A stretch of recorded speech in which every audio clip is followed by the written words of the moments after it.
দক্ষিণ এশিয়ায় যুদ্ধে জড়িয়ে যাচ্ছিল দুই পারমাণবিক শক্তিধর দেশ ভারত ও পাকিস্তান। তবে শেষ পর্যন্ত মার্কিন হস্তক্ষেপেই থেমে গেল সংঘর্ষ। পূর্ণ তাৎক্ষণিক যুদ্ধবিরতির ঘোষণা এলো দুই দেশ থেকেই। তবে প্রশ্ন উঠেছে, কিভাবে যুদ্ধবিরতিতে রাজি করালো যুক্তরাষ্ট্র?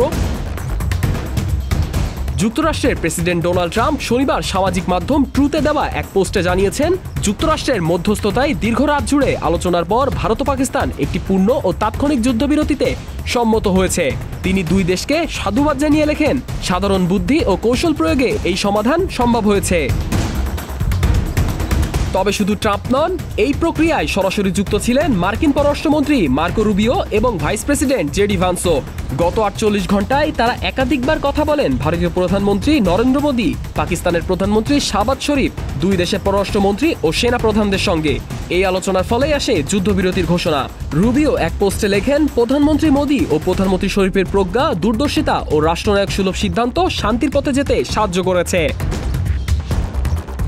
এর মধ্য দিয়ে একদিকে যেমন দক্ষিণ এশিয়ার নিরাপত্তা পরিস্থিতি কিছুটা স্থিতিশীল হলো, অন্যদিকে আন্তর্জাতিক কূটনীতিতেও যুক্তরাষ্ট্রের সক্রিয় ভূমিকা আবারও সামনে এলো। তবে প্রশ্ন থেকেই যায়, এই যুদ্ধবিরতি কতদিন স্থায়ী হবে?